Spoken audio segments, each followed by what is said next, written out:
आज मैं आपको एकदम सिंपल तरीके से भंडारे जैसी क्रीमी और मिलाईदार चावल की खीर बनाना बताती हूँ कैसे बनाई जाती है। ये खीर खाने में बहुत ही ज़्यादा टेस्टी लगती है। तो चलिए देख लेते हैं इसे कैसे बनाया जाता है। खीर बनाने के लिए ये हमने 50 ग्राम बासमती टूटे वाले चावल लिए। इससे खीर बहुत ही ज़्यादा टेस्टी बनके तैयार होती है। अगर आपके पास टूटे वाले चावल नहीं हैं तो आप साबुत चावल का भी इस्तेमाल कर सकते हैं, और आप चाहें तो किसी भी ब्रांड के टूटे वाले चावल का भी इस्तेमाल कर सकते हैं। 1 लीटर फुल क्रीम दूध।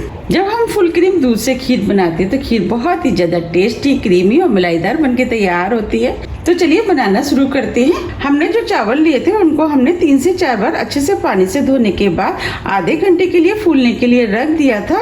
अब ये चावल फूल गए। देखिए हम चावलों को तोड़ रहे हैं तो ये इजीली टूट रहे हैं।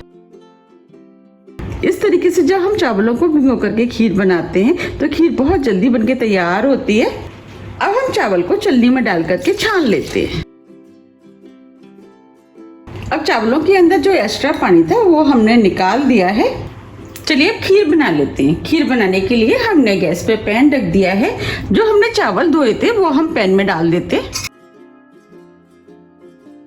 अब हम चावलों को मीडियम फ्लेम पर 2 से 3 मिनट के लिए भून लेते हैं, क्योंकि भंडारे में जो खीर बनती है उसमें भी चावलों को इसी तरीके से भूना जाता है। उससे खीर बहुत ही ज्यादा टेस्टी और सौंधी सौंधी खुशबू वाली बनके तैयार होती है। हम इन चावलों को नॉन स्टिक पैन में भून रहे हैं, इसलिए हमने इसके अंदर घी का इस्तेमाल नहीं किया है। अगर आप नॉन स्टिक पैन में नहीं भूनने हैं, सादा पैन में भूनने हैं, तो आप इसमें हल्का सा घी डाल दें, जिससे कि चावल नीचे तली में लग करके जले ना। 3 मिनट करीब हो गए हैं। अब ये चावल भी भुन गए हैं। अगर आपके पास साबुत चावल है तो उन चावलों को इस तरीके से भूनने के बाद मिक्सी में डाल के हल्के सा पीस करके भी इस्तेमाल कर सकते हैं। अब हम फ्लेम को ऑफ कर देते हैं। अब चावलों को प्लेट में निकाल लेते हैं। ये हमने चावलों को प्लेट में निकाल लिया है। अब हम इसी पैन में खीर बना लेते हैं। तो पैन में हम 1 टेबल स्पून पानी डाल देते हैं। उससे क्या होगा कि दूध तली में चिपकेगा नहीं। अब जो हमने दूध लिया था वो हम पैन में डाल देते हैं।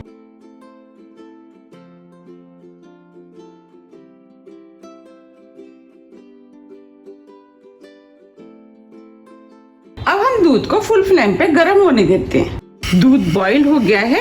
अब हम फ्लेम को स्लो मीडियम कर देते हैं। अब दूध के ऊपर जो मलाई है उसे हम दूध के अंदर मिक्स कर देते हैं। आप खीर बनाते समय एक चीज का ध्यान रखें, आप जिस भी बर्तन में खीर बनाएं वो मोटे तले का होना चाहिए, जिससे कि खीर नीचे तली में ना लगे। ये हमने मलाई को दूध में मिक्स कर दिया है, और जो साइड में मलाई आ जाती है उसे भी हम इसी तरीके से बीच बीच में निकालते हुए दूध में मिक्स करते जाएंगे। अब जो हमने चावल लिए थे वो हम दूध में डाल देते, चावलों को मिक्स कर देते। खीर को 20 से 25 मिनट के लिए स्लो मीडियम फ्लेम पे पकने देते हैं। उससे क्या होगा कि एक तो दूध गाढ़ा हो जाएगा, जो हमने चावल डाले वो भी सॉफ्ट हो जाएंगे, और हम इस खीर को बीच बीच में इस तरीके से नीचे तक तले तक चलाते रहेंगे, जिससे कि खीर नीचे तले में ना लगे। और जो साइड में मलाई आ जाती है उसको भी हम इसी तरीके से निकालते हुए दूध में मिक्स करते जाएंगे। अब हम खीर को पकने देते हैं। 30 मिनट करीब हो गए हैं। अब ये दूध भी गाढ़ा हो गया है और चावल भी दूध के साथ हिल मिल गए हैं। अब हम चावलों को चेक कर लेते हैं। देखिए हम चावल को दबा रहे हैं तो ये इजीली दब रहे हैं। देखिए अब हम खीर में ये थोड़ी सी हमने केसर ली थी, जिसे हमने दूध में भिगो दिया है, वो डाल देते और केसर को मिक्स कर देते हैं। केसर डालने से एक तो खीर देखने में सुंदर लगेगी और खाने में भी टेस्टी लगेगी। अगर आपके पास केसर नहीं है तो कोई बात नहीं, आप इसे बिना केसर के भी बना सकते हैं, वो भी खीर खाने में टेस्टी लगती है। ये हमने 1/4 कप चीनी ली है, वो डाल देते हैं। चीनी आप अपने टेस्ट के अनुसार थोड़ी सी कम या ज़्यादा भी कर सकते हैं, लेकिन इसके अंदर 1/4 कप चीनी बिल्कुल ठीक है। अगर आप ज़्यादा खाना पसंद करते हैं तो आप थोड़ी सी ज़्यादा डाल सकते हैं। और चीनी को मिक्स कर देते हैं। चीनी डालते समय आपको ध्यान रखना है कि चीनी चावल पकने के बाद डालें। अगर आप पहले डाल देंगे तो चावल पकने में काफ़ी टाइम लग जाता है। अब हम इस खीर को 2 मिनट करीब और पका लेते हैं। इस खीर को और भी ज़्यादा टेस्टी बनाने के लिए अब हम इसके अंदर कुछ ड्राई फ्रूट डालेंगे। ड्राई फ्रूट आप अपने टेस्ट के अनुसार थोड़ी सी कम या ज़्यादा भी कर सकते हैं, या जो भी आपको पसंद है वो डाल सकते हैं। हमने इसके अंदर चिरौंजी, बादाम, पिस्ते, किशमिश, काजू लिए हैं। अब हम सभी ड्राई फ्रूट को खीर में डाल देते हैं। अगर बच्चों को ड्राई फ्रूट नहीं पसंद है तो आप इस खीर को बिना ड्राई फ्रूट के भी बना सकते हैं। अगर आपको ड्राई फ्रूट डालने हैं तो आप ड्राई फ्रूट को मिक्सी से पीस करके खीर में मिक्स कर सकते हैं। अब बच्चों को पता ही नहीं चलेगा कि इसके अंदर ड्राई फ्रूट पड़े हैं। उससे खीर खाने में भी टेस्टी लगेगी और बच्चे इजिली ड्राई फ्रूट भी खा लेंगे। हमने ड्राई फ्रूट को अच्छे से खीर में मिक्स कर दिया है। ये हमने 5 से 6 छोटी इलायची लिए, जिसे दरदरा कूट लिया, वो डाल देते। इससे फ्लेवर अच्छा आएगा और खीर खाने में भी टेस्टी लगेगी। इलायची को भी मिक्स कर देते हैं।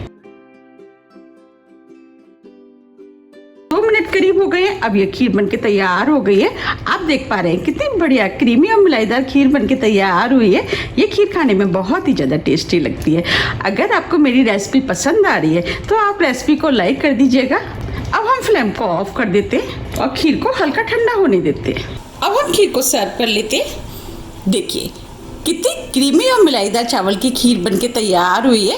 आप चाहे तो इस खीर को गर्म भी खा सकते हैं और आप चाहे तो इसे ठंडी करके भी खा सकते हैं। अगर आप इस खीर को 2-3 घंटे के लिए फ्रीज में रख दें, जब ये ठंडी हो जाए इसके बाद खाएं तो ये खाने में और भी ज़्यादा टेस्टी लगती है। अगर आपको मेरी रेसिपी थोड़ी भी पसंद आती है तो रेसिपी को लाइक कीजिए, चैनल को सब्सक्राइब कीजिए और ज़्यादा से ज़्यादा शेयर कीजिए। आप इस खीर को जब भी आपकी मीठा खाने की इच्छा है तब आप इसको बना के खा सकते हैं। बहुत जल्दी बन के तैयार हो जाती है और आप चाहते किसी भी फेस्टिवल पे भी बना सकते हैं। इसको बनाना भी बहुत आसान है और ये खाने में तो बहुत ही ज़्यादा टेस्टी लगती है। और चावल की खीर तो सभी को वैसे भी बहुत ज़्यादा पसंद होती है। जैसे कि आजकल फेस्टिवल चल रहे हैं, आप इस खीर को बनाइए, सभी को बहुत ज़्यादा पसंद आएगी।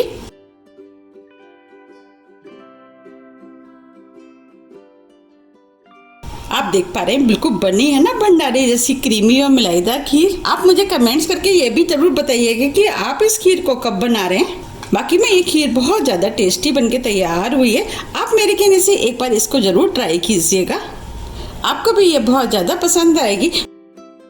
मैंने आपको जिस तरीके से बनाना बताया, अगर आप उस तरीके से बनाएंगे तो आपकी खीर बहुत ही ज़्यादा टेस्टी बनके तैयार होगी और सभी को बहुत ज़्यादा पसंद भी आएगी। अब हम खीर के ऊपर थोड़ा सा ड्राई फ्रूट डाल देते हैं, जिससे ये देखने में और भी ज़्यादा सुंदर लगेगी।